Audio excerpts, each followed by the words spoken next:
So today we are thrift shopping with my parents again, but today we are looking for children's books, picture books, because they were both teacher librarians and they know all about that.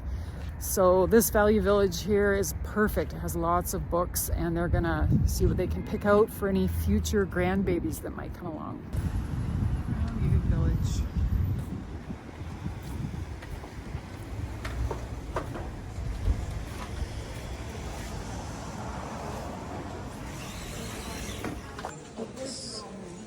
Hold on. They'll have a picture book. They're called picture books because they're mainly pictures for kids in every bookstore, whether it's thrift or not. You can tell by the size of them. They're not short and fat like novels. They're more like, look at them. There's tons. Oh my gosh. Oh my goodness. Look at little Olivia. Yeah, there's Olivia. Get that. It's got a medal on the front right off the bat. But this one, see, it's got children's picture books. Anyway, that's perfect. Started off well. What a great book right off the bat. Miss Nelson is back. Now, James Marshall wrote a series of books starring Miss Nelson, who was a supply teacher in a school. And this Shel Silverstein is also and good. Shel, again, anything with Shel Silver, like there's certain authors that you'll get used to because they're so wonderful. I'll look at them. Anyway. I'm going to put them out, and then I'll I'm going to just go down in one little section and pull out some that maybe might have potential. If I can get down. When we were teacher librarians, we were given the responsibility for thousands of dollars every year to buy books for all ages of kids in our school, kindergarten to grade 8, and fiction, non-fiction stories, whatever. And so we had to get the very best because we had limited amounts of money. And we got used to the best authors, etc. That's French. See, here's one that's called Oliver's Vegetables. It's got a review by Book List and School Library Journal. Usually when you get a book like this that is being reviewed by them, you've got a good book. Great. So there's two there, and I'm going to get Curious George just because it's a classic. Yeah. There you go. Hey, this is a good one. We had Z. this. This is a hockey alphabet. I remember that. Z is for Zamboni. And like the print in this is, you know, like they got an explanation here for whoever's reading the book, but then here's the storyline on this side. But the illustrations are wonderful. And there'll be lots of kids who'd be interested in that because they like hockey. One of my favorites. Oh yes, yeah, for sure. Alexander and the Terrible, Horrible, No Good, Very Bad Day. You gotta have that one. That's a great book. So, Look at how many books there are. Yeah, and I was down there and thinking... Oh, look it. I can see the Stinky Cheese Man already. Get that out. Get that. this is a Caldecott medal. Oh, Yeah, yes. anything by Ezra Jack Keats, you buy it. Yeah. See, this one doesn't have... It's not a famous author or anything. It's got no awards on it, but I love the way the words are placed on the page. They're simple, you can read them easy, there's not too many, but there's a big picture and they're colorful, and the kids can identify with that. Not only that, after they read the pictures, they want to hear the words, and then you can say to them, see the word right there, B-E-D, that's the word bed, and it's all about getting ready for bed, or teddy, teddy bear, teddy. You see, you can show them vocabulary because there's not too many words on a page. Laugh, splash, that's what they're doing. It's great, and it's all about going to bed. You want a Dr. Seuss in there. Of course, yeah. And this is good. 5 Little Monkeys Oh yes, Jumping that's on a the great Bed. book That's a too. cute book. Yeah. Yeah, you don't even have to look inside, but again, look at how the words are placed on the page. Not too many, because picture books are about reading the picture. Pictures are worth 1,000 words. Another Robert Munch by book. anything by Robert Munch. This is a Here, classic. grab. And Oh, Robert yes, McCloskey, Robert McCloskey. anything. It's a great, great story if you like animals, and it's got the Caldecott medal on it.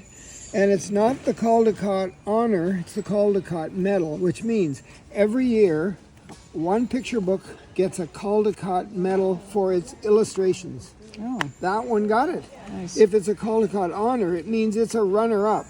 But it Okay. wasn't quite as good. But if it has the word Newbery on it, it's for the words. There's Newbery Medal, one a year, and Newbery Honor, lots of them, but not that many. Okay, put that in. There's Put the and Dr. Dr. Seuss. Seuss. Oh my goodness. Look at it, I haven't read it. It has no reviews, but I thought I'd get it for Which Tess. is Don't Do Ballet.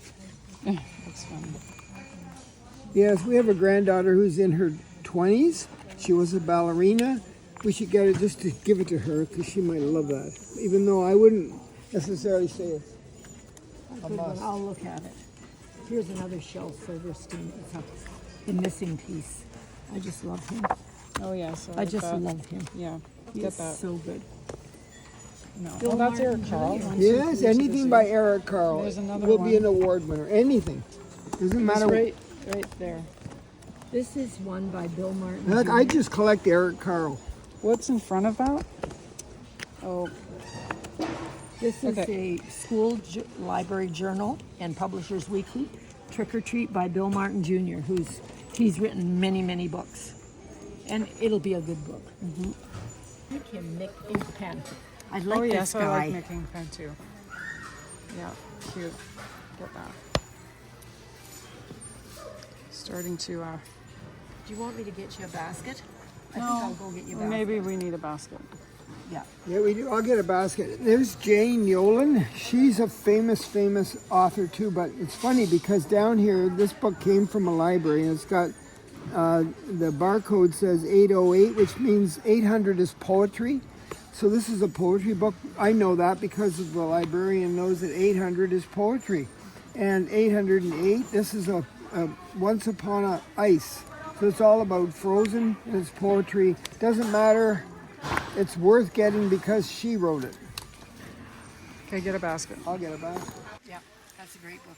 Which one? On Market Street.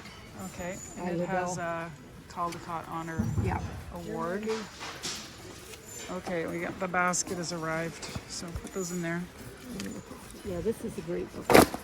Just the illustrations are wonderful. And that was a Caldecott Honor. Yeah. So, wow, runner-up. This is a New York Times bestseller.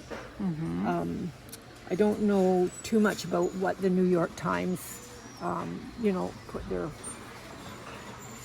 stamp of approval on, but I love the New York Times as an adult. I read their editorial every week, editorials, and it is a bestseller. And I like the picture on the front, and I like the pictures inside, not too many words. And it's about something that we need more of in our life. This is fire safety for kids.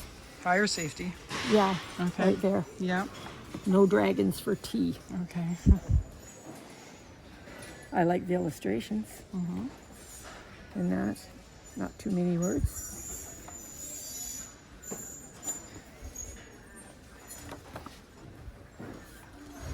Here, let's move this other Yeah, way. sorry, we'll move. Illustrations, it's a cute book. Oh yes, that's cute. They call them picture books. You think they're for, preschool to about grade 1 or 2, and then the kids get too old for them. Not true. We use these with kids who were teenagers for all kinds of other reasons. We were teaching them all kinds of reading skills and learning skills with these picture books. So we just got used to the authors and the illustrators. So right now, because there's so many books here, I'm just flipping through to see if anything pops out, because there's certain books you have to have if you're going to have a collection of your own in your house. Read this one by Gilman. Absolutely, something from nothing. Nothing. It's a Remember great that story. one? I yes. had that. Yes. I never read it. And of course, since we worked with other teacher librarians, they all would share at the different meetings which ones to get. So we were, not just relying on what we knew. Well, too many words, but maybe a good topic. And of course, you're going to get every topic under the sun. You won't have to worry about finding a topic. If it's about bullying, because your kid's being bullied or is a bully, and you want to teach them why that's not a good idea, you'll find a book on bullying, a picture book on bullying. I've never read this. It looks like it's wordy, but it's called The Boxing Champion. I've seen that. And I just automatically like the illustrations for Too sure. many words on the pages. I know, but just a minute. Don't just throw it away for that. Watch this. Look at these illustrations. Where's that one? Look at that. Yeah, that's cool. Isn't that cool? Look at this, Robert. Yeah, it's very cool. Get it. Get it. So you have Chicka Chicka Boom Boom. Chicka Chicka 1, 2, 3 and Chicka Oh, Chicka yes, Boom Boom. of course, All get right, those two. Those two. Bill Martin Classic, again. A hat for Mrs. Goldman. I haven't read this one. Yeah. Anything by Bill Peet. His last name is P-E-E-T. Maybe back in the 70s and the 80s, he wrote books about the environment. They were perfect for about a grade 3, 4 level kid. The stories, lasted, if you read it, it would last maybe 10 minutes to read it. And he wrote the words and he drew all the pictures. He used a crayon and a pencil, and they were fabulous photos that he made all about the environment. The Wump World and Cyrus the Unsinkable Sea Serpent. It goes on. He had 35 books. So if I see Bill Peet, I grab it. It's a collector's item. You can buy them off the internet. They're about $300 a book. Really? They're paperback, most of them. Oh, yes. Yeah, for sure.